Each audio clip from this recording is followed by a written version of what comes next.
Olá, meus irmãos e minhas irmãs do Seca Luz. Me sinto muito feliz e honrado em estar com vocês em mais um encontro, abordando um tema da nossa doutrina espírita, a nossa tão amada doutrina. E hoje nós falaremos sobre os resgates coletivos. E para nós darmos início, eu trago aqui um pensamento atribuído a Chico Xavier.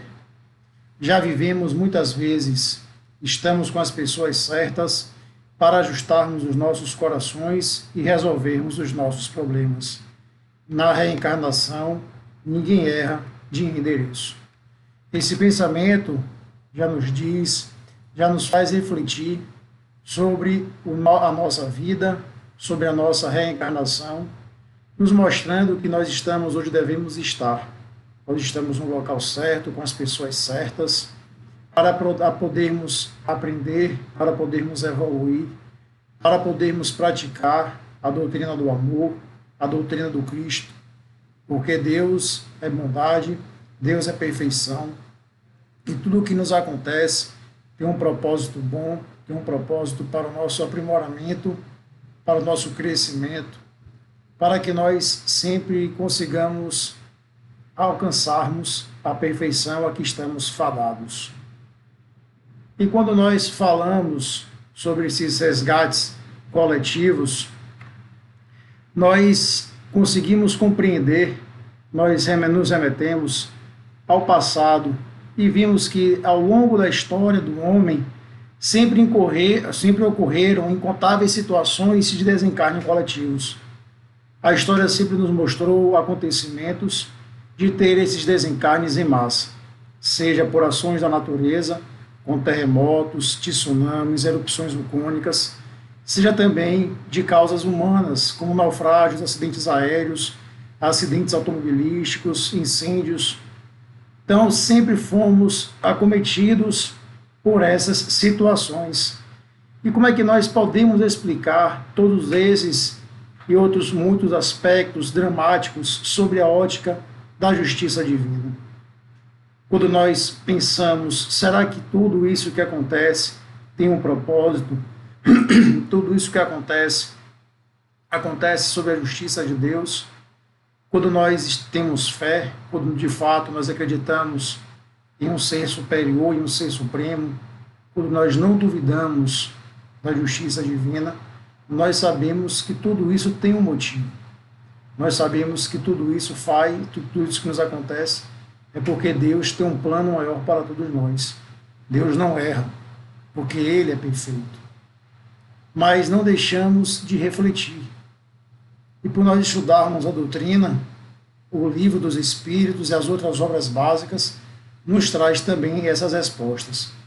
E como nós podemos conciliar esses desencarnes coletivos com a afirmativa de Jesus, que a cada um será dado segundo as suas obras. Como nós podemos conciliar, através da reencarnação, a doutrina espírita vai nos mostrar que há uma lógica nas tragédias que sempre nos chocam. Há uma lógica por trás de tudo isso. Quando nós encaramos a vida sem a compreensão das leis de consciência e do processo da reencarnação, não podemos explicar a justiça de Deus, principalmente nesses casos brutais das mortes coletivas. A lei da justiça divina estão escritas na consciência humana. Já nos disse Chico Xavier no livro Pede Licença. No livro Chico Xavier Pede Licença, no item 19. A reencarnação, esse é um dos dogmas da doutrina espírita, um dos princípios da doutrina espírita, mostra a verdadeira justiça de Deus. Ela nos faz compreender, nos faz perceber que sempre nos é dada a possibilidade de avançarmos e de resgatarmos aqueles débitos que foram provocados por nós mesmos. O que nos acontece é responsabilidade da gente. Somos responsáveis pelos nossos atos e pelas consequências que deles advierem. E para podermos entender melhor essas questões das expiações coletivas, é preciso que nós compreendamos o homem sob três aspectos: um homem enquanto indivíduo, um homem enquanto membro de uma família e um homem enquanto cidadão, enquanto membro de uma sociedade. Porque nós temos a responsabilidade enquanto indivíduo, nós conosco mesmo, nós temos responsabilidade na família que nós estamos e também nós temos responsabilidade na sociedade que nós vivemos. Os nossos atos sempre irão repercutir nesses três aspectos. Daí porque, muito erroneamente, muitas vezes nós pensamos que nós não temos responsabilidade quando nós provocamos um dano ao meio ambiente, por exemplo. Às vezes nós pensamos, não estou fazendo mal a ninguém, mas estamos sim provocando um dano à sociedade que nós vivemos. Sobre cada um desses aspectos, o ato do homem pode ser, como podemos dizer assim, um ato criminoso, um ato equivocado, ou pode ser um ato virtuoso. Em razão disso, as faltas do indivíduo podem repercutir, como dito, nele, na família ou até mesmo na sociedade. E qualquer aspecto que nós observarmos, esse ato há de ser reparado pela aplicação da mesma lei. Qual é essa lei? A lei de causa e efeito, ou a lei de ação e reação.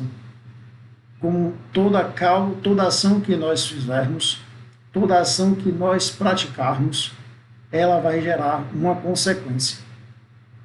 Como bem dito no Livro dos Espíritos, como bem dito pela doutrina espírita, toda ação há de gerar uma reação. Toda causa há um efeito. Quando Kardec perguntou aos espíritos como é que nós podemos comprovar a existência de Deus, e os espíritos responderam por um axioma bem simples: todo efeito tem uma causa. O que não foi criado pelo homem há de ter sido criado por algo, nesse caso, por Deus. Então, se todo efeito tem uma causa, o que nós sofrermos foi gerado por uma causa que nós também demos. Por quê? Porque não seria justo nós sofrermos as consequências por atos praticados por outrem. Então, a reparação dos erros praticados por uma família ou por um certo número de pessoas é também solidária. Isto é, os mesmos espíritos que erraram juntos devem reunir-se para reparar as suas faltas. A lei que rege, que age sobre o indivíduo, é a mesma lei que vai agir sobre a família, sobre a nação, sobre as raças, enfim, sobre esse conjunto de habitantes do mundo que formam as individualidades coletivas. Porque nós estamos vivendo de acordo com a afinidade. Nós estamos na sociedade que nos afinamos. Nós estamos com a família que nós nos afinamos. A lei que vai reger a minha vida na família e na sociedade que eu estou é a mesma lei que vai reger a todos. A lei de causa e efeito, a lei de afinidade. Então, se eu quero ter um futuro, se eu quero ter um futuro melhor, se eu quero ter uma colheita melhor, uma colheita com menos dor, uma colheita mais tranquila, mais amena, eu tenho que me preocupar com a minha semeadura. Eu tenho que procurar plantar amor, plantar união, plantar coisas boas, para eu poder colher coisas boas. Então, as pessoas, a nós observando isso, observando essas causas, nós conseguiremos perceber que quando a sociedade não age assim, não age observando as causas, consequentemente, os efeitos também não serão os efeitos esperados, os efeitos tão benéficos. Então, a tal reparação coletiva dar-se porque a alma, quando retorna ao mundo espiritual, conscientizada da responsabilidade própria, faz o levantamento dos seus débitos passados e por isso mesmo ela vai rogar os meios preciosos a fim de resgatá-los devidamente. E como isso ocorre? Quando nós lemos as obras espíritas, nós reparamos, nós observamos que quando o espírito, ao adentrar no mundo espiritual, tem a sua consciência expandida e ele começa a reparar, começa a ver, começa a observar que ele precisa reparar aqueles equívocos que ele cometeu. Ele precisa reparar todos aqueles débitos que ele contraiu. E essa consciência faz com que ele peça, rogue para retornar nessa ou naquela situação. Claro que isso vai depender da consciência do espírito, que muitos não têm essa condição. Quando não possui essa condição, os próprios espíritos superiores vão fazer com que ele seja colocado, como disse lá no início, com o pensamento de Chico Xavier. A reencarnação não erra de endereço. As condições vão ser colocadas para ele poder vivenciar tudo aquilo que é necessário para o seu aprendizado, para a sua evolução. Então, pensando por esse prisma, se nós estamos onde devemos estar para aprender aquilo que é necessário que aprendamos para evoluir, se toda ação gera uma reação, se toda causa gera um efeito, há castigo? Deus castiga? Porque muitas vezes podemos pensar que estamos sofrendo uma punição injusta, porque o castigo pode ser visto por esse prisma. Estou sofrendo uma punição injusta. Então há castigo? Então não existem entre nós espíritos isentos de falta no passado que não precisem ser reparados. Mas não pensemos que sejam castigos impostos por Deus, porque Deus não castiga. O que nós passamos foi porque nós temos a lei de responsabilidade inscrita em nossas consciências. Tudo que nós passamos foi porque nós causamos a nós mesmos. Então, se nós não somos isentos de erros a serem reparados, é necessário que nós passemos por aquilo. A possibilidade de retornar a uma vida corpórea e resgatar esses erros não é um castigo, mas é uma prova de amor de Deus que nos oferece infinitas possibilidades de redenção. O que é isso senão a reencarnação? Como Deus seria injusto se não nos possibilitasse reencarnar para podermos resgatar aquelas faltas que nós cometemos?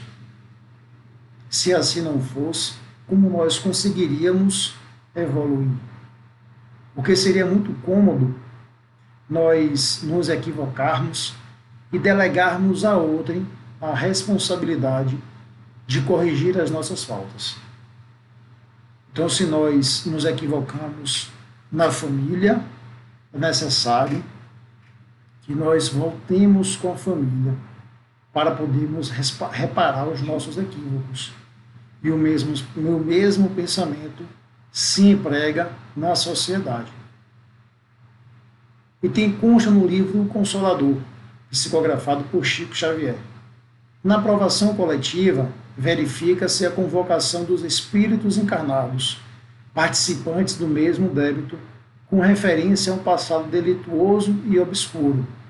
O mecanismo da justiça, na lei das compensações, funciona então espontaneamente, convocando os comparsas na dívida do pretérito para os resgates em comum, razão porque, muitas vezes, intitulais doloroso acaso as circunstâncias que reúnem as criaturas mais díspares no mesmo acidente, que lhes ocasiona a morte do corpo físico, com as mais variadas mutilações no quadro de seus compromissos individuais. Então, quando ocorrem essas desencarnações coletivas ou esses resgates coletivos, é porque os espíritos participantes de um mesmo débito, eles foram reunidos, porque eles possuem como referência o mesmo passado delituoso e obscuro. E a justiça, o mecanismo da justiça, amparado na lei das compensações, faz com que sejam reunidos esses mesmos comparsas na dívida do pretérito. E de forma comum, eles vão resgatar esses débitos. E podemos citar como exemplos os delitos das cruzadas, quando os cristãos queimados, vivos e atirados às feras durante o Império Romano, a Inquisição, as guerras, os atentados terroristas e outros similares. Isto é, uma gama de violências em que todos os participantes só se livram das dívidas quitando-as. Quando nós vemos essa grande violência feita de forma coletiva, esses espíritos que participam conscientemente desses atos, eles vão ter que vir para poder reparar esses atos também de forma coletiva. Porque muitos que ali estão se deleitam naqueles atos de violência.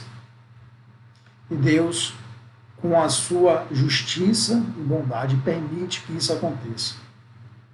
Mas muitos podem se perguntar, e quando isso ocorre? Mas por que só agora? Porque somos espíritos em aprendizado. E por isso, nós vamos adiando por várias encarnações a expiação necessária, até que haja um entendimento necessário a respeito da importância desse tipo de resgate. Desse modo, quando há uma compreensão, muitas vezes o próprio espírito errante vai pedir a permissão para cumprir o que é necessário para o seu adiantamento. Porque muitas vezes, enquanto espíritos, nós, em que pese termos a consciência dessa necessidade, ainda não nos sentimos preparados para esse resgate, por ser ainda muito doloroso. E à medida que nós vamos evoluindo, e quando vamos tendo a compreensão da necessidade desse resgate, nós pedimos para que seja naquele momento. Então, quando nós vimos esses resgates coletivos acontecendo, claro que nós nos compadecemos, porque nós temos a empatia pelo outro. Claro que nós ficamos sentidos e muitas vezes horrorizados, mas por trás daquilo existe a lei de Deus, existe uma justiça divina amparando.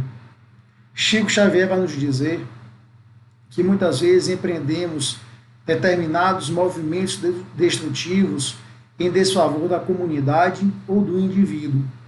Às vezes operamos em grupo, às vezes em vastíssimos grupos, e ao tempo devido, os princípios kármicos amadurecem e nós resgatamos as nossas dívidas, reunindo-nos uns com os outros, quando estamos compliciados nas mesmas culpas, porque a lei de Deus é formada de justiça e de misericórdia. Quando estão todos reunidos, prontos para resgatarem aqueles débitos que eles mesmos causaram, acontece o resgate coletivo. Então não existe o acaso, não existe uma falta de coordenação espiritual. O Maestro, com a sua bondade, com a sua perfeição, com o seu amor, é Deus. Temos que ter essa compreensão. E é assim que muitas vezes renascemos em um planeta, em grupos compromissados para essa redenção múltipla.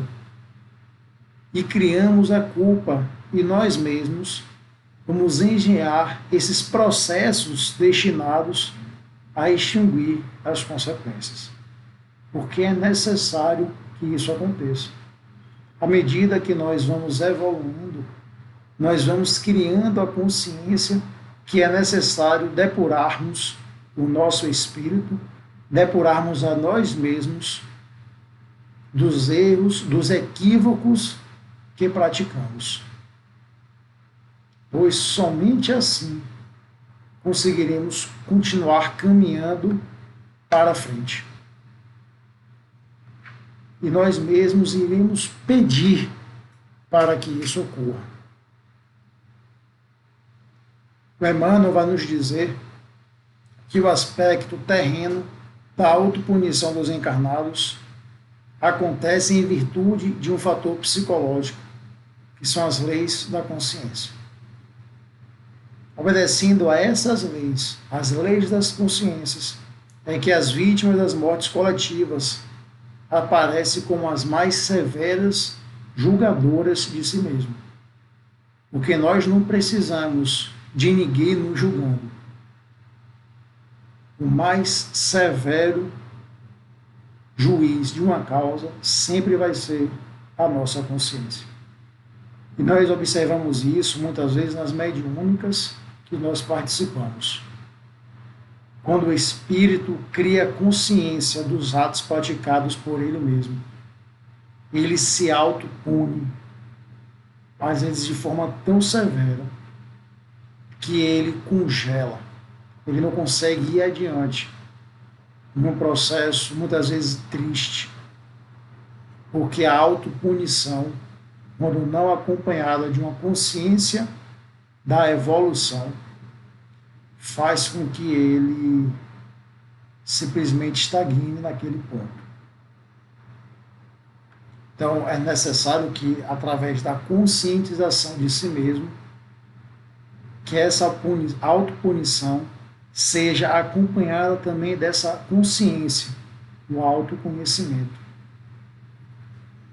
Porque à medida que nós nos autoconhecemos, que nós nos autopunimos, mas de forma consciente, essa virtude demonstra que nós crescemos em amor e automaticamente trazemos conosco a justiça imanente. Porque quando criamos consciência de nossos atos, compreendemos ainda mais quando agimos dentro das leis de amor ou quando agimos fora dela. Se no passado nós erramos, surgem agora oportunidades de nós repararmos com atos de sacrifício no amor reparadores. E quando uma coletividade cria essa consciência, acontece então esses desencarnes coletivos. Claro que, em que pese ser um desencarne coletivo, vai repercutir de modo individual. Cada espírito daquele vai compreender de uma forma diferente aquele desencarne. Para a compreensão desse problema do resgate coletivo, precisamos compreender a visão clara da evolução do homem.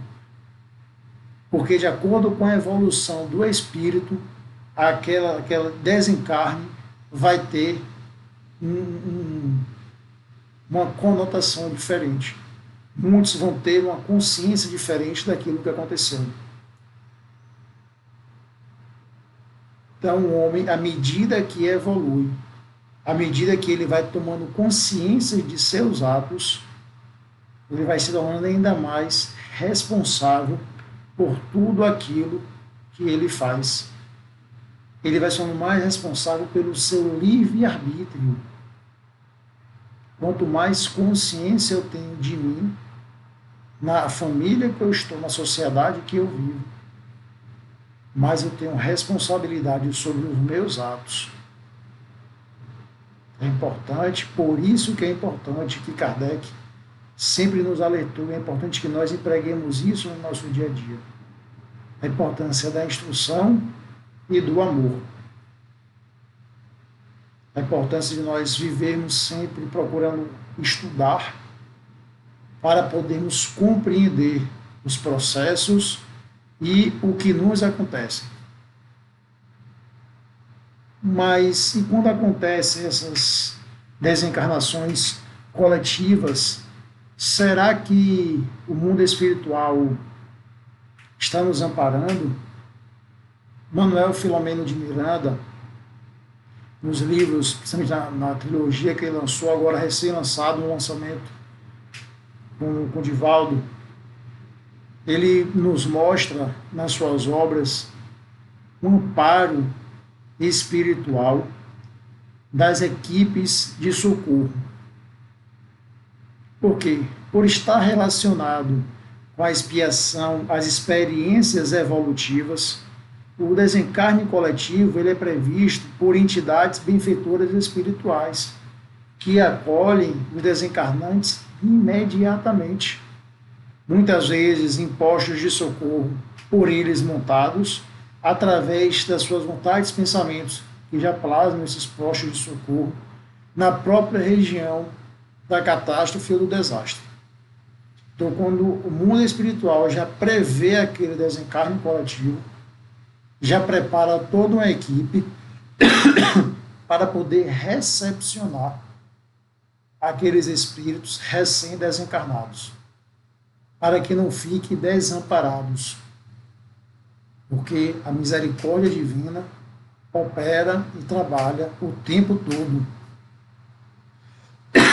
A lei de trabalho é uma lei de Deus, e ela vai reger tanto o mundo dos encarnados quanto os dos desencarnados, porque enquanto espíritos continuamos trabalhando. Mesmo que o desencarne coletivo ocorra identicamente para todos, individualmente, a situação dos traumas ao despertar no plano dos espíritos dependerá da evolução de cada um. Por isso que as equipes de socorro espiritual estão sempre preparadas e a postos para poder receber esses recém-desencarnados. E eles estão já ali aguardando os espíritos que estão adentrando o novo mundo. Não existe improviso para Deus. Não existe trabalhar de súbito para Deus. Tudo está preparado. Podemos ter o mesmo desastre, mas teremos mortes diferentes. Cada espírito vai ter um modo, uma forma de vivenciar e de interpretar aquele desencarne. A providência divina, ela vai amparar tanto aqueles que assumiram tais resgates aflitivos, que estão prontos para a vida no reino dos céus, quanto aqueles que estão caminhando para as estradas sinuosas ao longo da caminhada evolutiva, porque nós teremos aqueles que já estarão mais conscientes e lúcidos para o mundo espiritual, quanto aqueles que estarão um pouco mais presos ao mundo carnal. Então teremos desencarnes mais sofridos, quanto aqueles não tanto, porque mortes, em que pese serem no mesmo desastre, terão conotações distintas, que cada um vai vivenciar a seu modo, de acordo com o estágio evolutivo de cada um. No livro Ação e Reação do Espírito André Luiz, por Chico Xavier, André Luiz vai nos dizer: o socorro é distribuído indistintamente. Contudo, não podemos esquecer que se o desastre é o mesmo para todos os que tombaram, a morte é diferente para cada um. No momento serão retirados da carne tão somente aqueles cuja vida interior lhes outorga a imediata liberação. Quanto aos outros, cuja situação presente não lhes favorece, o afastamento rápido da armadura física, permanecerão ligados por mais tempo aos despojos que lhe dizem respeito. Então nós compreendemos que cada um vai ser desapegado de acordo com o momento evolutivo que está.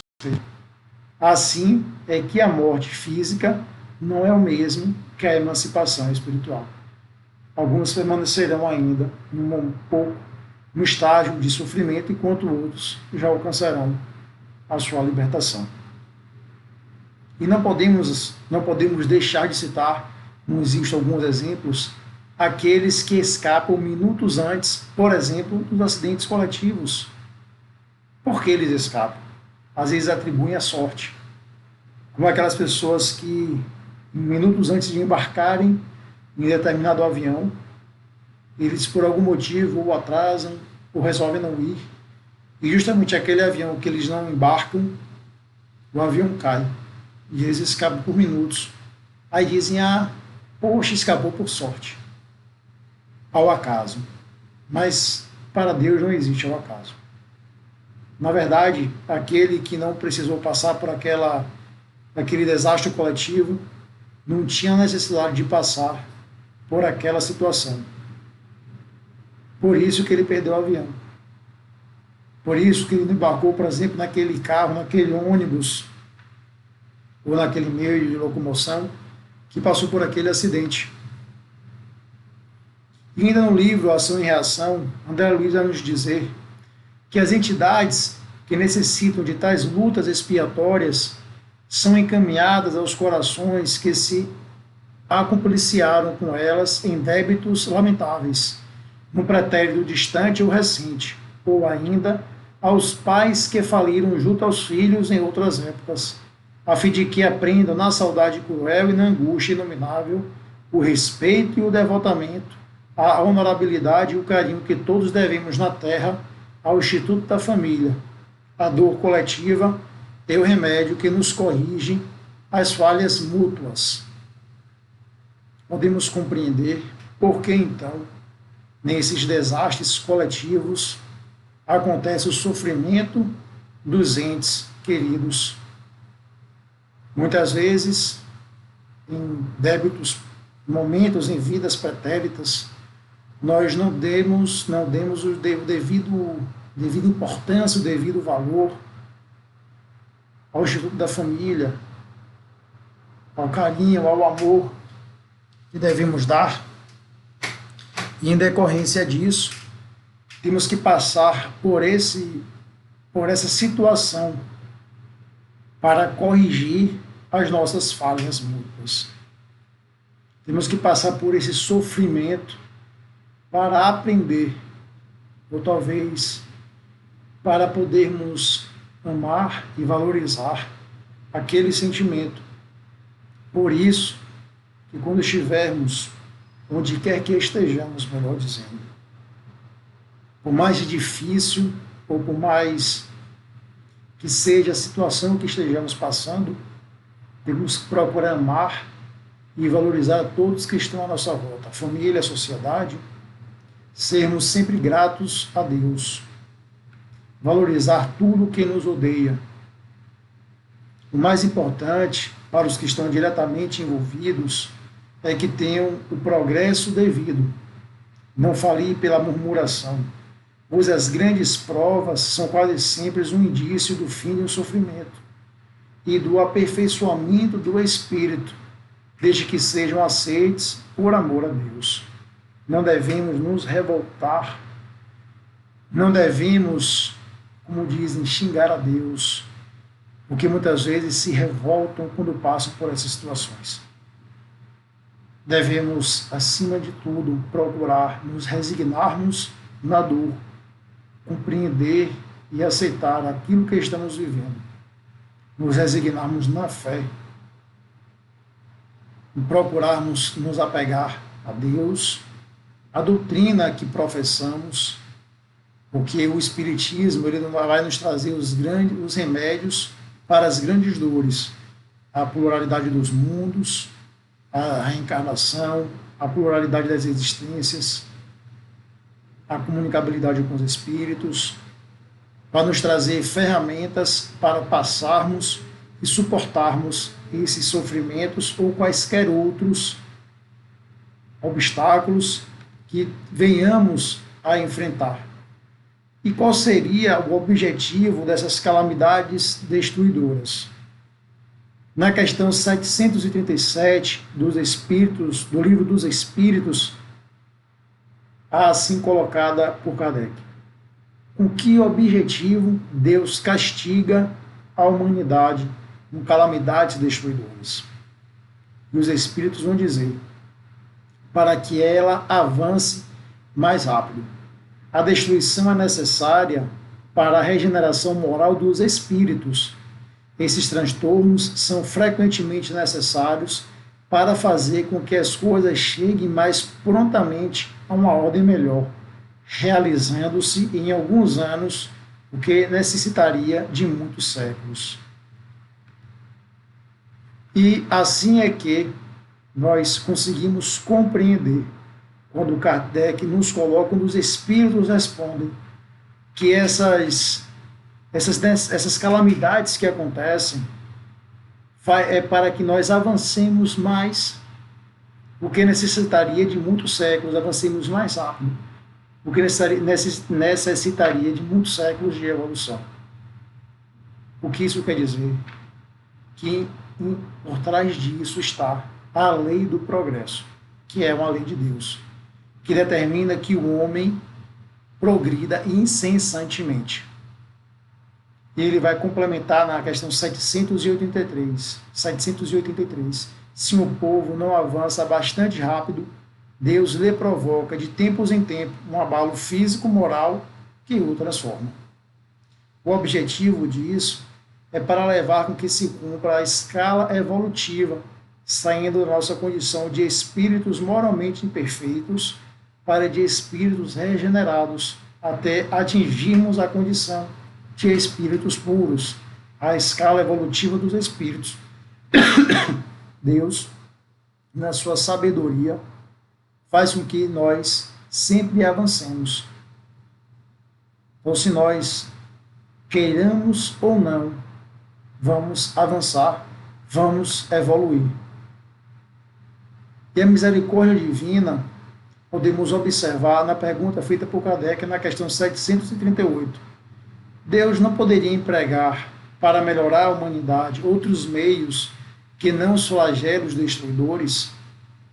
E os Espíritos vão dizer, sim, e diariamente os emprega, pois deu a cada um os meios de progredir pelo conhecimento do bem e do mal.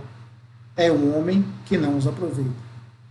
Nós já temos consciência do que é bem e do que é o mal. Muitas coisas que aos olhos do homem não é o mal, aos olhos de Deus o é. E quantas vezes nós, mesmo tendo consciência de que estamos nos equivocando, ainda assim o praticamos e buscamos desculpas internamente para justificar os nossos atos. Então, mesmo tendo essa consciência do que é o bem e o que é o mal, o homem não aproveita essas oportunidades e continua de forma consciente transgredindo as leis da consciência, que são também as leis de Deus. André Luiz, ainda no livro Ação e Reação, vai nos dizer que não desconhecemos que nós, consciências endividadas, podemos melhorar nossos créditos todos os dias.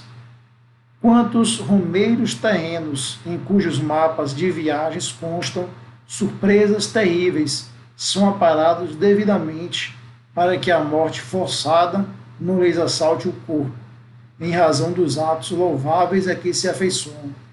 Assim é que, gerando novas causas para o bem praticado hoje, podemos interferir nas causas do mal praticada ontem, neutralizando-as e reconquistando com isso o nosso equilíbrio.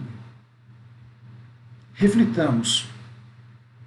Podemos sempre, pela prática do bem, evitar o mal que uma vez já tenhamos provocado. Basta para isso não somente não fazer o mal, é necessário fazer o bem. Estamos fazendo todo o bem que está ao nosso alcance e evitando todo o mal que podemos evitar. Não podemos somente fazer o bem por omissão, ou seja, não fazer o mal. Estamos dessa forma agindo como podemos agir, empregando toda a consciência que nós temos em, em prol do bem da coletividade, muitas vezes da família que nós vivemos. Como se nós observarmos o mundo que nos rodeia, o nosso planeta, nós conseguiremos perceber o estágio atual que nós estamos vivendo, passando de fato por um momento de transição, em plena via de burilamento e progresso. Qual o papel que nos cabe? Qual o papel que nos cabe enquanto indivíduo, na família, no seio familiar, e também o papel que nos cabe enquanto cidadãos. Estou fazendo a minha parte? Estou fazendo aquilo que eu posso? Estou fazendo tudo o que está ao meu alcance? Se eu não posso fazer nesse momento, fisicamente, materialmente falando, moralmente eu estou agindo, estou vibrando, estou orando, procurando emanar bons pensamentos, boas vibrações. Como está a questão da minha casa mental, da energia que eu estou emanando? O que existe presentemente na Terra é um chamamento cada vez mais vivo ao testemunho individual de compreensão e aperfeiçoamento, com multiplicadas oportunidades de trabalho em louvor de nossa própria renovação. E como eu tenho absolvido o convite que todo dia me é feito.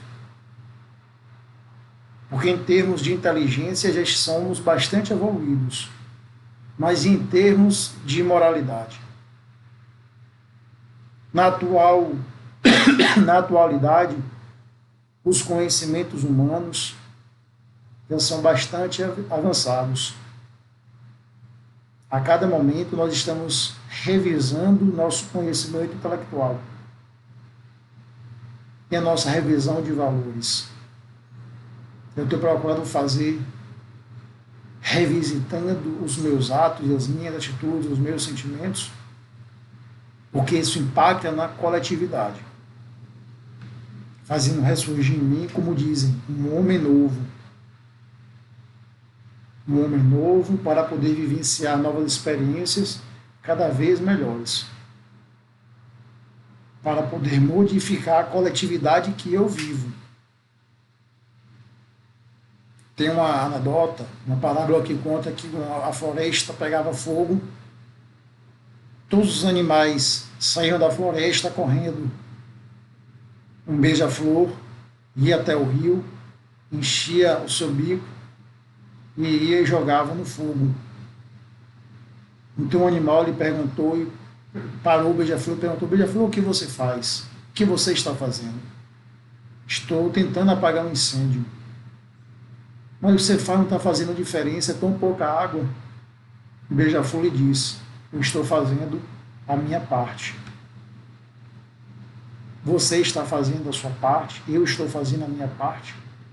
Nessa coletividade, eu estou fazendo a minha parte, eu estou fazendo o que me compete, o que me cabe fazer, na minha família, na minha sociedade, às vezes comigo mesmo. Eu tenho procurado fazer.